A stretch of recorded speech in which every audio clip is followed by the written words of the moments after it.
not too rushed. All right, so first of all, it is obviously a grade for this quarter. It's worth points towards a test.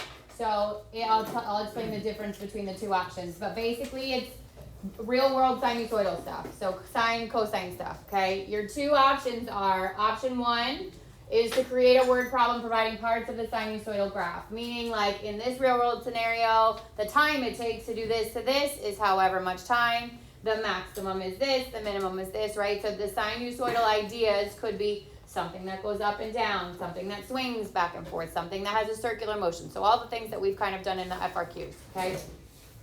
And I don't mind you using like ChatGPT or Gemini to get an idea of a real world sinusoidal, okay? But do not allow ChatGPT or Gemini or whatever to do your project for you, okay? One, I have tried this and it gives you wrong answers, which would be stupid to just copy paste. So you're smarter than that, okay? Two, if everybody does it, it's gonna be the same stupid project on repeat. I don't wanna grade that, okay? So I'd love to see your personality in this. This could be like a real world thing that you actually maybe would use or have done, something like that, okay? In that one, you're going to ask the student, so like you're creating the word problem, to find the equation of the function, the amplitude, the period, the frequency, A, B, C, and D values, just like you would on your FRQ, and then you're gonna graph the function. Now when you go to graph the function, it can be hand-drawn or it can be a screenshot of your Desmo graph, but you have to label at least 5 coordinate points. They have to include at least 1 max, 1 min, and 1 midline, depending on what curve you draw, because it could be cosine or sine, okay?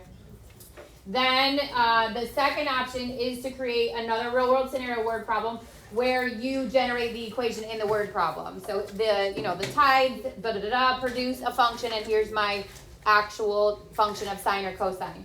From there, you're going to ask the student to find the amplitude, the period, the frequency, the max, the min, etc. This has to be hand-drawn, so that curve has to be hand-drawn, and it has to have 5 coordinate points labeled, including the max, min, and a midline point, okay?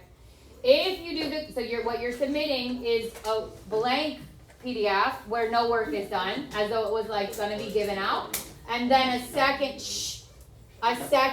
with the key. So you will do your own answer, or your own problem, okay? If it is submitted, gentlemen, shush.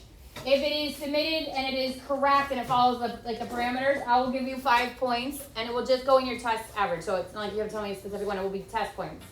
If you, in addition to that, this is the part that I love about projects, if you can create an animation of that thing, then I'll give you an extra 5 points. So you can get 10 total test points, okay? On the bottom is what you're submitting, which is what I just went over, okay?